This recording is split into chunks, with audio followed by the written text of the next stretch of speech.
Blairing Out Show. This is a Blairing Out with Eric Blair show, and today I'm pleased to have one of the most amazing bands around today, the Dresden Dolls. We have Amanda Palmer. Hello. Singer, and you also play piano. You're a virtuoso. No, far from it. I think you are. No, I'm what they call a hack. Oh, really? A hack, eh? If a hack sounds that good, then maybe we should all be hacks. Well, it's all about the overcompensation and fooling everybody. Brian Viglione. Good day. Yes, he is the man, the drummer, and you also play guitar on the album, too. That's right. Tell me what your youth was like. I was one of those kind of isolated, lonely kids, and I spent a lot of time playing piano and fantasizing about being in a band. That's the very long story short. It's the dream. It's the rock and roll dream. The rock and roll dream that we all have. And it's coming true for you guys. You met her at a Halloween party in 2000. Right. Okay, go into the details. Okay, so not to get caught up in the whole details of me getting from New Hampshire to Boston, but that essentially was part of the magic of what happened on that great Halloween night. Standing before me, playing these songs was obviously, to me, my musical soulmate, and I was so utterly moved by what Amanda was playing. It was an epiphany. Yeah, I was just like, this is the opportunity I've got to take, otherwise I'll, have missed one of the greatest chances. The party at my house, it was a Halloween party, a masquerade. Brian came, brought over by a friend, and I was playing a set of, solo piano songs in the attic. And Brian sort of wandered in and, he knew before I did that this was going to be the ultimate match made in heaven. We got together about maybe 5 days later and jammed together, and that's when we both knew this something huge was going to happen. Now, are you romantically tortured? Independently, or do we torture each other? In your art? Yeah, I'd say the easy answer there is yes, Brian. Oh, I'd have to agree with you, Eric. Yes. Some of the songs, there's a song on your album, it sounds like it's about cutting. Yeah, that's a misconception. It does sound like it's about cutting, and it's, when I wrote it when I was 18, it was sort of left ambiguously vague. It was left up to the imagination that you could I knew that you'd be able to superimpose that meaning, but actually, if you know me and you read the lyrics carefully, it's a song about the fact that I eat the cuticles around my fingers, and I pick them, and then sometimes they bleed. Oh, really? And when I get really, really stressed out, I do it a lot, and it's one of those really terrible neurotic bad habits that I couldn't stop. So I decided to try and channel some of the negative energy into a song, and that's what that was about. But I couldn't help but see the parallels between that and the cutting. Cool. Which I never did do. Luckily, I was spared that in my youth. But Christina Ricci did it for a while. Oh, all the tortured, depressed young girls nowadays are doing it. It's the big thing. So now, what is it about the name the Dresden Dolls that you guys connect with? I used to live in Germany, and so I've always had this kind of German-phile side of me, and Dresden is a very tragic, symbolic place in general for all humanity, just like any Hiroshima or, Chernobyl or anything like that. It's the site of a real humanitarian catastrophe. Yeah. And so I liked taking that city and juxtaposing it with the doll imagery, which is this very innocent, delicate, sort of symbol. And when you fuse those two things together, you get something that sounds a little bit like our music, which is very vulnerable and feminine on the one side, and on the other hand, it's this crashing, bashing, cacophonous noise. How do we fight conformity in art and music? Don't be afraid to actually stand up for who you truly are. I think a lot of people tend to say, "Oh, I'm not going to be accepted, unless I do these 5 things," or, most people, I think, going into the music business want to have a good run of it. And if they don't have a really burning sense of self or sense of purpose, it can be easy to sort of, attach yourself to the current trends and that kind of thing. But that seemed pretty impossible with us. We really tried to capitalize on our weird idiosyncrasies and the bizarre influences that we had. Amanda was into a lot of musical theater. I was into a lot of heavy metal and punk. And so it was just, how do we fuse these two and not negate who we really are as people? Because that's so much of what the music is trying to incorporate ourselves into it, not just to sort of put on this ruse of like, okay, we're doing this cabaret thing, and this is what we need to do in order to accomplish that. It's just, this is what's inside of us. And that's what I would encourage anybody doing music, is to really try to find your own voice within that, no matter what it is. Do you think it's more about letting go? I think it's less about letting go than actually being able to quiet down enough to really listen to what you want to say. And I think especially nowadays, it's so hard with, all of the media and all of the messages that we're all getting daily are be yourself, find your true inner voice, drink Coke or whatever it is. It's like there's these really confusing mixed messages being, especially the teenagers of today are basically being told, rebel, like wear the uniform of nonconformity. And it's like, well, what does that mean? Mm-hmm. What is the uniform of nonconformity? Does it mean, and that, I think, muddies your inner voice of saying, like, well, what does it really mean to express myself? Right. Because if I dress as a nonconformist, I'm conforming, and how does that make sense? And so I think it's become harder and harder to really make your own inner statement, but it's always there, and you just need to be able to, like you said, let go, hear it, and do it. And if you're the type of person who wants to express yourself through art or music or your dress, it's usually in there, and it's usually hidden and buried, and you need to be able to calm down and have enough confidence to hear what's in there and let it go. Right. And I would also say it gets harder and harder. Yeah, I was going to say, and that's not a knock to people who don't necessarily have that straight away. How did the Weimar era cabaret imagery come about? That was just one of those simple accidents of, we got dressed up for a show one night, and I went to pick out some clothes, and that's what was there, because that's sort of the style that I've gravitated towards for a long time. And there wasn't a grand planning meeting where Brian and I sat down and said, like, okay, let's figure out an image for this band. It was just that those are the clothes that I had. That was the era that I connected with, and it was never even discussed. It just sort of happened. Yeah, it all. Like it anything that really clicks. works, that it just clicked. Yeah, and with the burlesque act too, we played one night with the burlesque troupe, and we'd sort of dressed up in that style with the lingerie and the suit, and I'd been wanting to get a bowler too, and this was like a perfect opportunity to go out and buy one. So that again, we found is just a very fitting sort of context for the music and the kind of performance we do. We used to not wear anything. It was a very fully naked punk rock every time we played. She's joking. Yeah. It was just like That's unacceptable. just like white t-shirts and just like, let's get up and play and do the music, because we didn't want to be seen as pretentious. Yeah, it was just a very naked, if you will, sort Purity. of. Yeah, and we found that this kind of dress didn't necessarily dictate to the audience the way that Kiss or Slipknot or Marilyn Manson or a lot of other sort of like very strong image bands do, saying like, we are scary space monsters here to invade your rock club for the evening. It's just, it was sort of a nod partly to like the performers that we draw a lot of inspiration from, a lot of the, jazz greats and cabaret greats of the 30s and 40s. It was a very... Mixed with a little bit of Bowie. Yeah, and it's a very... And Rocky Horror Picture Show, too. It's actually the opposite of saying, like, this is now the characters that we're... These are the characters that we're playing, and this is sort of the world that you need to believe in. It's almost the opposite. It's inviting people to just experience us as performers, but we're very much ourselves. We're overexposing ourselves emotionally. What are the makeup must-haves of the Dresden Dolls? Well, I've got one, period, 24/7, obviously. Your liquid eyeliner. Waterproof black liquid eyeliner. By who? Maybelline. I've tried different brands. Maybelline has the longest staying power. Really? By far. And then tell me about Smudge-proof. the creation of your eyebrows and how that came to be. Well, that's an interesting question. When I was in college, I was having some emotional fit of rage, and I shaved all my hair off. All of it, including my eyebrows, all of it. So, as it was growing back in, I was really uncomfortable. Having no eyebrows just really was kind of socially unacceptable, and I was starting to get really weird looks. But I didn't want to just draw them in normally, so I started drawing them in like this, and I let them grow back.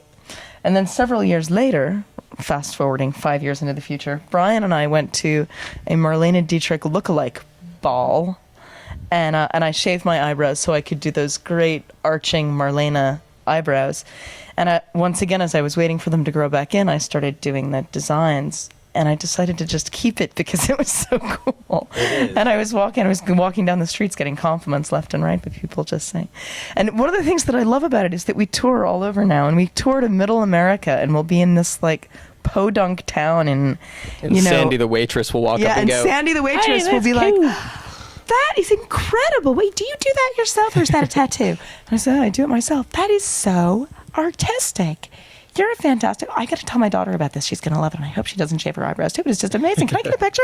And we get that all over everywhere we go in America. Like these totally normal straight people are completely fascinated and love the eyebrows. Well, I hail you as being a makeup artist and the man of the makeup must-haves, that you are amazing with your eyebrows. Thanks. Now, tell me, foundation ever? Of course, you must wear it. No, actually. Never. Never. So then what? But we wear a little bit of, like, when we do photo shoots and stuff, we do, like a little powder to get the shine off. Okay, but we never wear what powder? makeup. Oh, just drugstore stuff. Listen, this is the first rule of punk cabaret makeup. Okay, all right. Forget all your top name brands, because you know what? It's going to smudge off and sweat off anyway. It's a waste of money. When you're working Buy hard. the cheapest, crappiest makeup you can find, like Joe X brand, like from, the rank CVS or wherever down the street. Well, because as a makeup artist, you learn that you can use anything at any time to get the results you want. Exactly. Get the look for stage with the white pale. Well, it's a Shiseido. Shiseido. White, water-based white base. And then on top of that, we use the Maybelline liquid eyeliner. And then we use just, regular dark red, once again, like a drugstore brand. Lip liner and lipstick, and then we use theatrical like Miron red rouge. Okay. We've had the same little rouge circle for the past 3 years. We haven't lost it and we haven't run out. Nice. You don't need. It's the gift that keeps giving. You don't really need a lot Yes, of it. you just go boop. Yeah. Tick, tick, tick. That's the truth. Yeah. And then what do you set And the your mascara. What do you set the what kind of mascara? I think we usually use, like between- New York City or Jordana, like whatever costs $1 at the end of the aisle at Cool. CVS. Yeah. And then Because that smudges well. And then what do you set the white powder? What do you set the white foundation with? We don't set it anymore. We used to use a Shiseido setting powder, and then we realized that was looking too white and too flat. And on also stage. getting very gunky up in the eyes. Yeah, so we once he starts stopped setting it, and we just used the base, and that actually looks better on stage. Okay, killer. Tell me about Coin Operated Boy, the inspiration. It seems like a pretty sad song, and then the inspiration for the song and inspiration for the video. Who came up with the concept? Well, the video was a I dreamt it up between me and the director. I sort of sat down and got the concept. Actually, it was one night, I remember. Yep. Brian and I were in St. Louis, and I said, I know what the Coin-Operated Boy video is going to be. Get me a pen and paper. I wrote it all down in 10 minutes. The song itself was inspired by just the typical lack of intimacy, in one's life. The fear of intimacy. Fear of intimacy, the fear of having to get into a real relationship with real commitments and real problems, and it's that fantasy that we fantasize about of having the perfect person and the perfect lover and the no-load relationship that leaves you loveless anyway, because a relationship like that isn't real. It isn't real love. How hands-on were you with the artwork? Well, I'll give you the whole story. Okay. The photograph on the front was taken in Boston right outside the airport, thus the plane going by.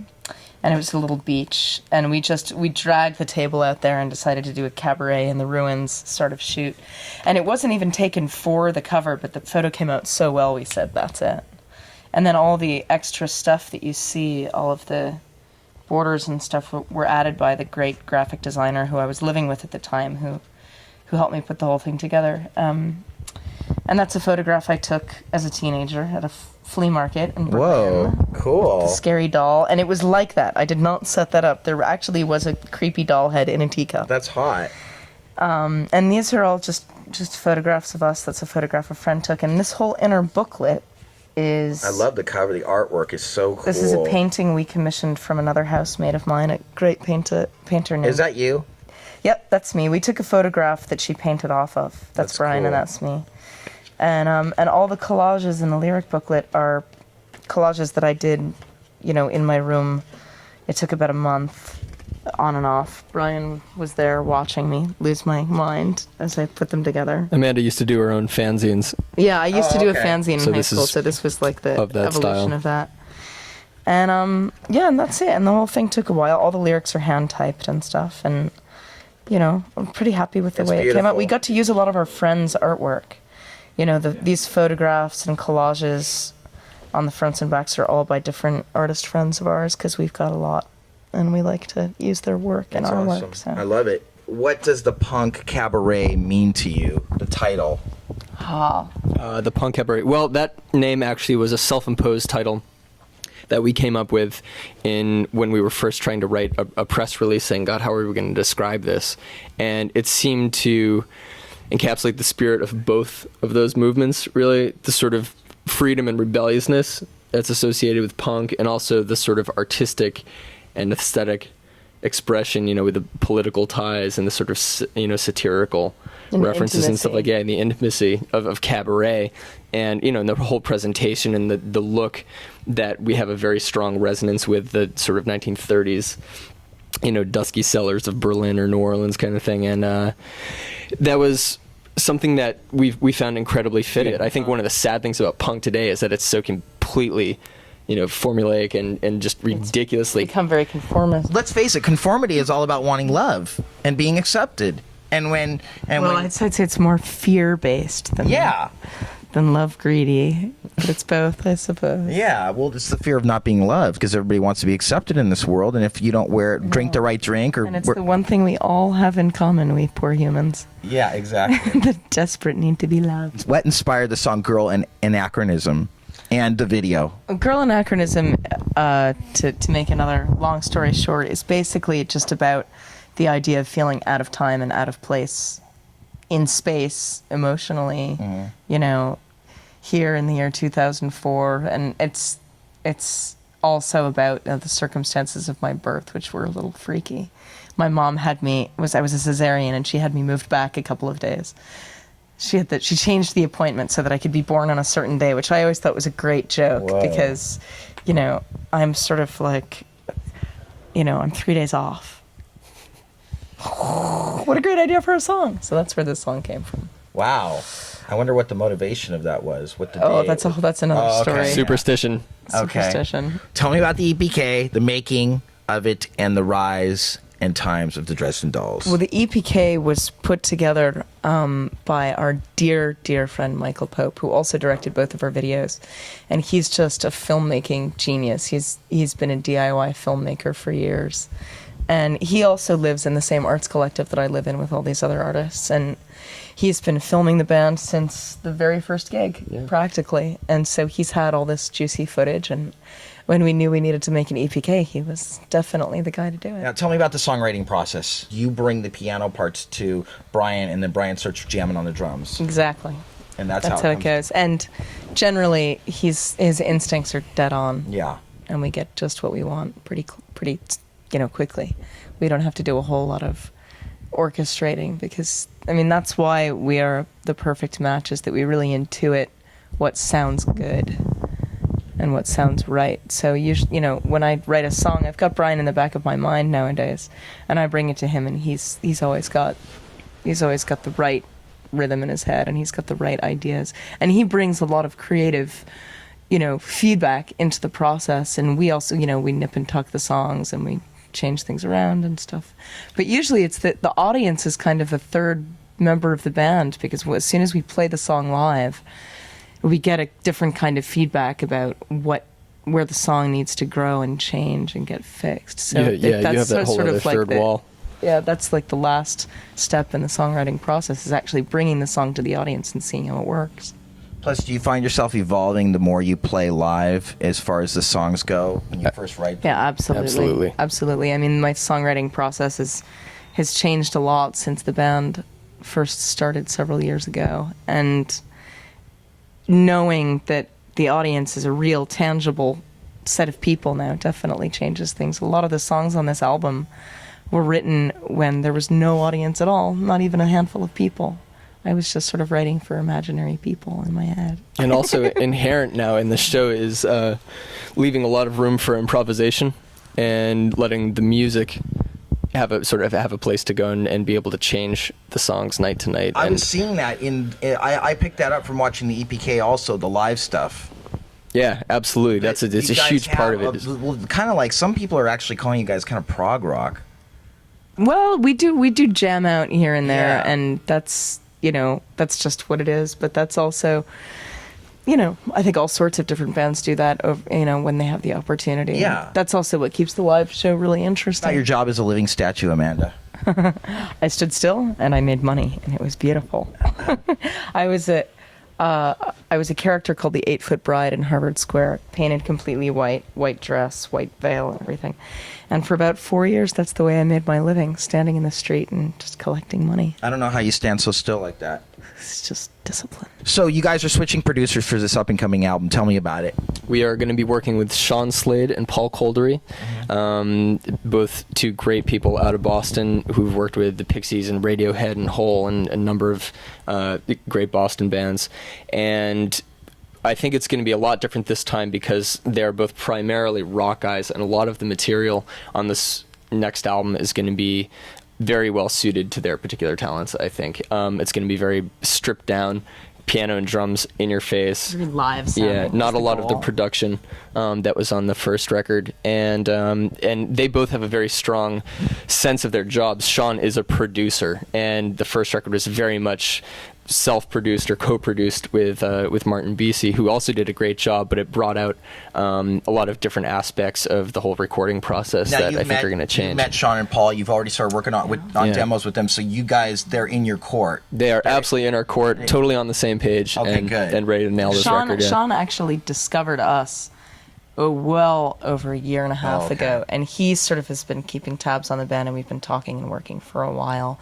So we've really developed a relationship with him. It's not just like going into the studio with a producer that we barely know anything about. He knows the band, he knows the songs. And Good. We trust You him. mentioned Rocky Horror Picture Show a little earlier, and I think you almost want to create that kind of atmosphere with your fans at your shows, and something that is going to grow in the future for you. I'm originally a director, and I come from the theater, and so I think it was just this very natural feeling to start inviting performance artists and people to our shows in Boston when we were just a local band, to spice up the atmosphere at the clubs and to also give our friends a forum to perform.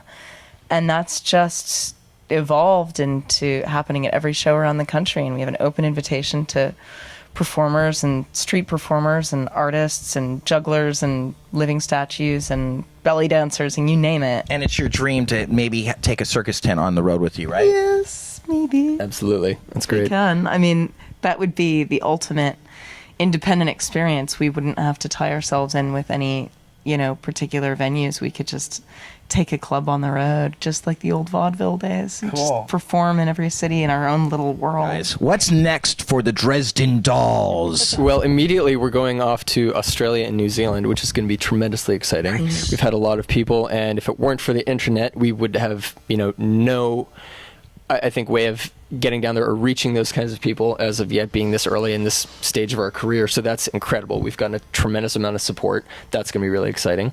Again, we go in to record. We're going to do a bunch of summer festivals in Europe in the upcoming summer, and there's a possible theatrical production maybe in the works for later in 2005. Nice. There's all sorts of tricks up our sleeves so far. So it's going to be a fun year, I think, coming up. Amanda, thank you so much. Sister, My brother. Brian, Yes, sir. you rock! The Blairing Out Show.